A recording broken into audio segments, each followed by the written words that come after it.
আমরা অনেকেই মনে করি বছরের সেরা দিনগুলো বোধহয় রমাদান মাসে চলে গেছে। কিন্তু রাসূল সাল্লাল্লাহু আলাইহি ওয়াসাল্লামের হাদিস অনুযায়ী আল্লাহর কাছে সবচেয়ে প্রিয় দিনগুলো সারা বছরের মধ্যে কিন্তু জিলহজ মাসেই। হ্যাঁ প্রিয় ভাইরা, আসসালামু আলাইকুম ওয়া রাহমাতুল্লাহ। আমি জিলহজ মাসের প্রথম 10 দিনের কথা বলছি। কেন এই 10 দিন এত স্পেশাল?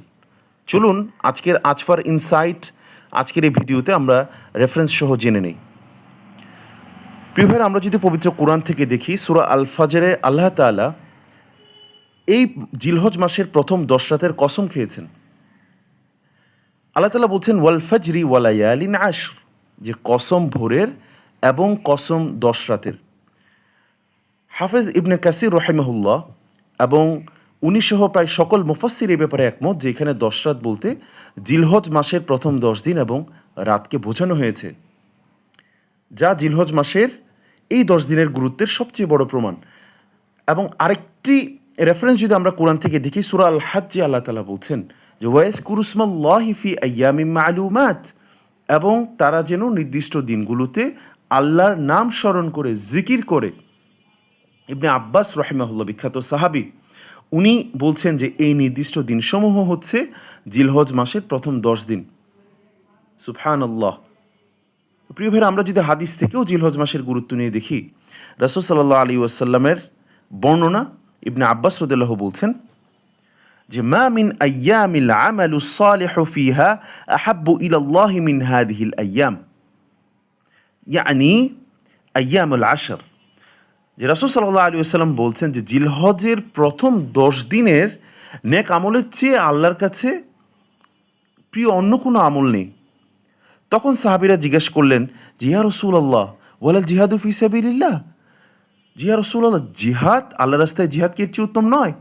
তখন রাসূল সাল্লাল্লাহু আলাইহি ওয়াসাল্লাম বললেন ক্বাল ওয়ালাল জিহাদু ফি সাবিলিল্লাহ, যে জিহাদও নয়, তবে তিনি একটি এক্সেপশনের কথা বলেছেন, ও সেটা আজকে আমাদের আলোচনার বিষয় নয়। প্রিয় ভাইরা, আমরা জিলহজ মাসের সিয়াম পালনের মর্যাদা সম্পর্কে আরেকটা হাদিস যদি দেখি, রাসূল সাল্লাল্লাহু আলাইহি ওয়াসাল্লাম বলছেন, আবু কাতাদা রাদিয়াল্লাহু বর্ণনা করছেন, আস-সিয়ামু ইয়াউমি আরাফাতা আহতাসিবু আলা আল্লাহি আন ইউকাফফিরা আস-সানাতা আল্লাতী ক্বাবলাহু ওয়াস-সানাতা আল্লাতী বা'দাহু, যে আরাফাতের দিনের নবম দিন অর্থাৎ 9 জিলহজ রোজার ব্যাপারে রাসূল সাল্লাল্লাহু আলাইহি ওয়াসাল্লাম বলছেন যে আমি আল্লাহর কাছে আশা রাখছি যে তিনি এর মাধ্যমে পূর্ববর্তী 1 বছর এবং পরবর্তী 1 বছরের গুনাহ ক্ষমা করে দেবেন।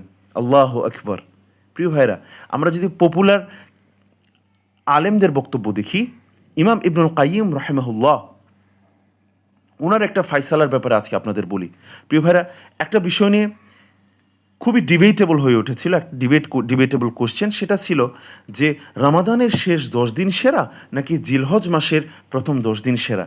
তো ডিবেটের সলিউশনে ইমাম ইবনুল কাইয়িম রাহিমাহুল্লাহ ওনার জাদুল মাআদ নামক কিতাবে একটি চমৎকার মীমাংসা করে দিয়েছেন। তিনি বলছেন যে জিলহজ মাসের প্রথম 10 দিনের ব্যাপারে বলছেন যে সারা বছরের সমস্ত দিন অপেক্ষা এই জিলহজ মাসের প্রথম 10 দিন উত্তম, কারণ এতে আরাফাত রয়েছে, এতে কোরবানির দিন রয়েছে। আর রাতের ব্যাপারে উনি বলছেন যে রমাদানের শেষ 10 রাত হচ্ছে বছরের সমস্ত রাত অপেক্ষা উত্তম, কারণ রমাদানের এই শেষ 10 রাত্রিতেই শবে কদর রয়েছে। প্রিয় ভাইরা, ইমাম ইবনে হাজার আসকালানী রাহিমাহুল্লাহ, উনি জিলহজ মাসের প্রথম দশকের এত মর্যাদার মূল কারণ বলছেন যে এই দিনগুলোতে ইসলামের প্রধান 5টি ইবাদতের সবগুলোর সমন্বয় ঘটে, যা বছরে অন্য কোনো দিন সম্ভব নয়।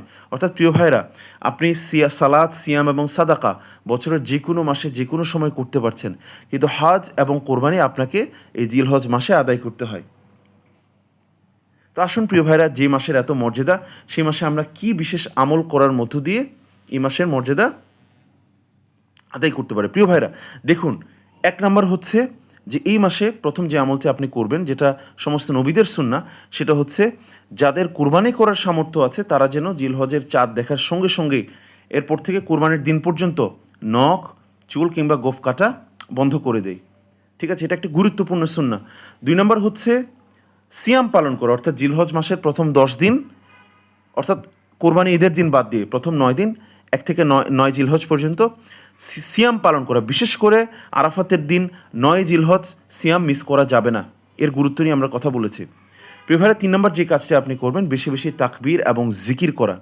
এটাকে তাকবীরে তাশরিক বলা হয়। অর্থাৎ আল্লাহু আকবার, আল্লাহু আকবার, আল্লাহু আকবার, লা ইলাহা ইল্লাল্লাহ, আল্লাহু আকবার, আল্লাহু আকবার ওয়ালিল্লাহিল হামদ। জিলহজের ৯ দিন, প্রথম ৯ দিন তো করবেনই। বিশেষ করে ৯ জিলহজ থেকে ১৩ জিলহজ আসর ওয়াক্ত পর্যন্ত প্রত্যেক ফরজ নামাজের পরে এই তাকবীরে তাশরিক পাঠ করা পুরুষদের জন্য ওয়াজিব পর্যায়ের, এবং নারীদের জন্য নিঃশব্দে পাঠ করা ওয়াজিব। প্রিয় ভাইরা, আরেকটি গুরুত্বপূর্ণ আমল ১০ই জিলহজ ঈদের নামাজের পর সামর্থ্যবান যারা আছেন তারা অবশ্যই কোরবানি আদায় করবেন। এটা ওয়াজিব। রাসূল সাল্লাল্লাহু আলাইহি ওয়াসাল্লাম বলছেন যে সামর্থ্য থাকার পরেও যে কোরবানি করে না সে যেন ঈদগাহে না আসে। প্রিয় ভাইরা, ঈদ হচ্ছে তাদের জন্যই যারা কোরবানি পালন করবেন। ৬ নম্বর যে আমল আল্লাহর কাছে প্রিয় আমল আমরা জানি, সাদাকা করা, নফল নামাজ আদায় করা। এই আমলগুলো আপনি করতে পারেন। পাশাপাশি অবশ্যই সব ধরনের গুনাহ থেকে বেঁচে থাকা আবশ্যক। তো প্রিয় ভাইরা, আসুন জিলহজের চাঁদ দেখার পর থেকেই আমরা আমাদের প্রস্তুতি শুরু করি। আমরা এই মহিমান্বিত দিনগুলো অবহেলায় পার না করে বরং জিকির, রোজা এবং কোরবানির মাধ্যমে আল্লাহর নৈকট্য লাভের চেষ্টা করি। জাযাকাল্লাহু খাইরান। আসসালামু আলাইকুম ওয়া রাহমাতুল্লাহ।